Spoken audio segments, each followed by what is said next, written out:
수행평가에서 매번 만점을 받는 친구들이 있습니다. 이 친구들 공통점이 무엇일까요? 그런데 아무리 애를 쓰고 노력하는 것 같아도 수행 점수가 잘 나오지 않는 친구들도 있어요. 그 차이는 어디서 비롯되는 걸까요? 현재 중등 수행의 비중을 보시면 보통 50% 이상 수행의 비중이 차지하고 있어요. 그리고 이 수행평가 글쓰기라는 것이 단순히 국어 과목에 한정된 것이 아닙니다. 예를 들어 볼까요? 예체능인 경우에도 수행평가 글쓰기 하는 경우 굉장히 많은데요. 예를 들면 예전에는 미술에서 그림만 그려도 됐다면 현재는 그림을 보고 감상문을 써야 하고요. 체육인데도 팀에 관련한 영화를 한 편 보고 팀워크에 관해 600자 내외로 서술해라 이런 것도 있고요. 혹은 한자 과목인데도 한자의 필요성을 600자로 서술해라 이런 것들도 있고요.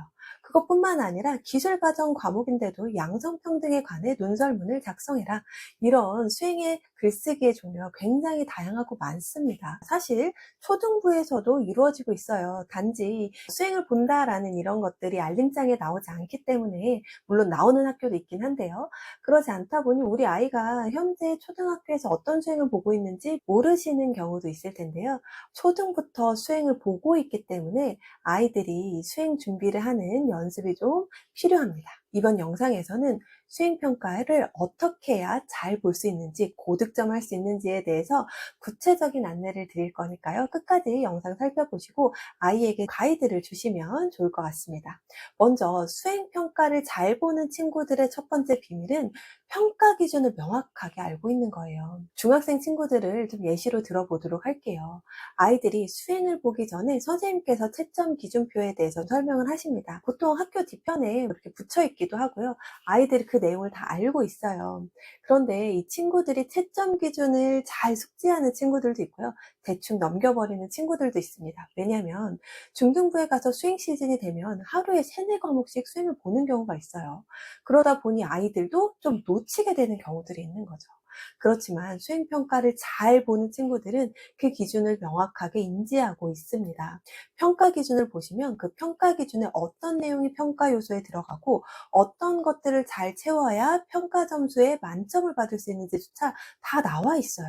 그것도 모르고 아이들이 수행을 준비를 하고 자료를 준비한다고 해서 그 평가 기준에 안 맞으면 당연히 점수가 나올 수가 없습니다. 그런데 이거 중등부 친구들이 자칫 놓치기도 하고요. 어머님께서도 너무 많기 때문에 일일이 챙겨주기가 좀 어렵습니다. 그러면 이미 놓쳤는데 이거 어떻게 챙기지? 자, 이 방법 제가 한번 안내해 드릴게요. 생각보다 어머님들이 이 사이트를 잘 활용하지 못하고 계시는 경우가 많더라고요. 일단 학교 알림이라는 사이트가 있습니다. 그 사이트에 들어가셔서 학교 이름을 검색하세요. 그 다음 학업 성취사항에 들어가서 교과별 교수학습 평가 기준을 살펴보는 거예요. 그러면 학년별, 과목별로 쫙 나옵니다. 아이들이 언제, 어느 시기에 어떤 걸로 수행평가를 보고 그거에 대한 평가 점수 기준은 어떠한지도 다 나오거든요. 제가 이거 잠시 예를 들어서 한번 살펴보도록 할게요. 지금 보여지시는 화면에는 한 중학교의 국어 평가 기준에 대한 부분입니다. 지금 보시면 지필이 45%, 수행이 55%예요. 그러니 아이들이 지필고사를 아무리 잘 본다고 해도 수행에서 점수를 놓쳐버리면 A등급을 받기가 어렵습니다. 여기에 내용을 보시면 수행을 3번 보게 될 거고 언제 볼지 각각의 점수 기준은 어떤 식으로 분포되어 있는지까지 나오고 있고요. 보통 논술형, 그리고 서술형, 그리고 발표로 이루어져 있습니다. 그리고 이 다음 내용을 보시면 이 중에 하나만 제가 예시를 들어볼게요. 독후 활동에 대한 부분이고 총 배점은 20점입니다. 여기에서 평가 요소와 채점 기준을 살펴보시면 돼요. 이 평가 요소에 보면 내용을 적절하게 요약하기, 작품 속의 인물을 통해서 자신의 삶을 성찰하기, 소설을 재구성해서 가상 결말을 작성하기 등의 몇 가지 요소들이 나와 있습니다. 이 5가지 요소가 전부 다 들어간 경우에 만점이고 이 평가 요소 5개 중에 4개만 들어가면 18점을 줄 거고 그 중에 3가지만 만족하면 16점을 줄 거고 이런 식으로 평가 요소에 따라서 이 글에 얼만큼이 들어가 있는지에 따라서 만점을 받을 건지 아니면 낮은 점수를 받는지 내용이 다 나와 있어요. 국어뿐만 아니라 수학, 사회, 과학 다 나와 있습니다. 학교 알림이 사이트만 들어가도 이렇게 자세하게 알 수 있는데 이 내용을 모르고 시험을 보는 친구들이 생각보다 많다는 거예요. 수행평가 글쓰기에서 만점을 받고 싶은데 그 만점을 받는 요소를 모르고 어떻게 만점을 받을 수 있겠습니까? 그래서 이 부분을 아이가 아직 잘 못 보고 있다면 어머님께서라도 조금 챙겨서 이런 기준에 맞춰서 쓰는 연습이 필요해 라고 이야기를 해주셔야겠죠. 그리고 다음은 초등부입니다. 초등부는 통지표를 보시면 점수화 되어 있지 않아요. 동그라미 2개, 동그라미 하나, 세모 이런 식으로 표시되어 있고 서술형으로 쓰여 있기 때문에 우리 아이가 어떤 부분에서 좀 잘했는지 못했는지 잘 모르는 경우가 있어요. 그런데 초등학교도 똑같이 학교 알림이 사이트에서 들어가 보시면 이런 식으로 아이들의 평가 기준이 다 서술되어 있습니다. 예를 들어서 이것도 제가 국어를 한번 가지고 왔는데요. 여기에 보시면 편지 쓰기도 있고 논설문 쓰기도 있고 친구와 토의해서 정리하는 부분들이 있어요. 여기에 매우 잘함, 보통, 노력, 요합 이런 기준들이 있는데요.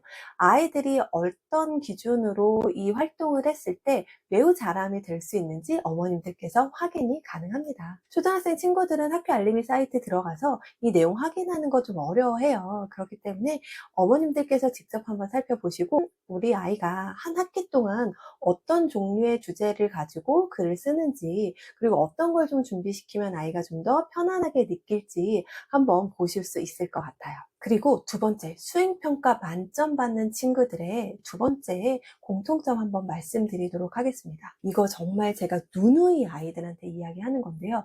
바로 글의 목적을 알고 쓰는 거예요. 제가 아이들에게 얘기해요.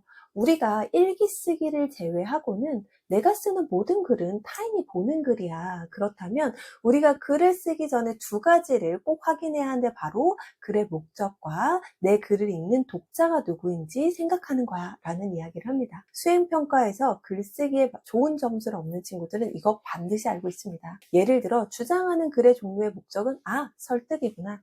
설명하는 글의 목적은 독자를 이해시키는 것, 감상글의 목적은 정말 나의 생각과 느낌이 잘 표현된 것을 말하는 거예요.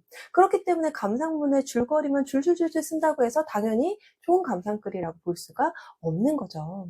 내가 이 글을 왜 쓰는지도 모르고 이 글의 목적도 모르고 이 글을 읽는 독자가 누군지도 모르는데 좋은 글이 나올 수 있을까요? 아이들이 자기가 하고 싶은 말만 글로 씁니다.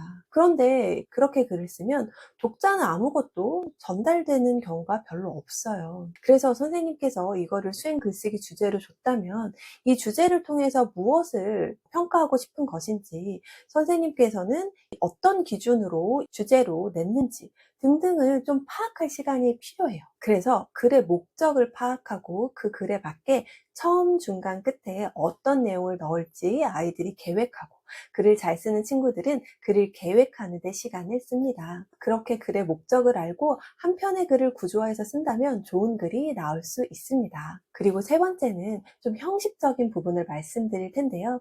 글의 구조를 잘 알고 문장을 너무 장문으로 쓰지 않는 것입니다. 아까 말씀드린 것처럼 글의 목적이나 독자에 대해 이해했다면 그 글의 구조가 어떠한지도 좀 알아야 해요.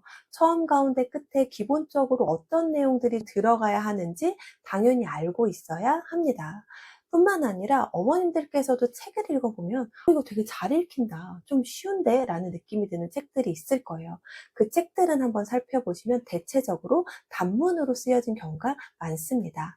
장문의 글은 좀 읽기가 어려워요. 그리고 아이들은 특히나 글을 쓰다 보면 너무 긴 문장을 쓰고 접속사를 남발하면서 썼을 때 본인이 무슨 글을 쓰고 있는지 모르는 경우가 있습니다. 글에는 일관성이 중요해요. 처음에 A라는 말을 했다가 B로 끝나는 경우도 부지기수입니다. 그런데 아이들이 단문으로 쓰기 시작하면 글을 읽는 독자도 굉장히 편안하게 읽히지만 아이들도 내 스스로 무슨 글을 쓰고 있는지 알 수 있어요. 그래서 장문으로 쓰는 글은 별로 좋은 글이라고 보지 않습니다. 그런데 제가 마지막으로 한 가지만 더 강조하고 싶은 내용이 있습니다. 바로 글씨를 좀 또박또박 쓰는 건데요.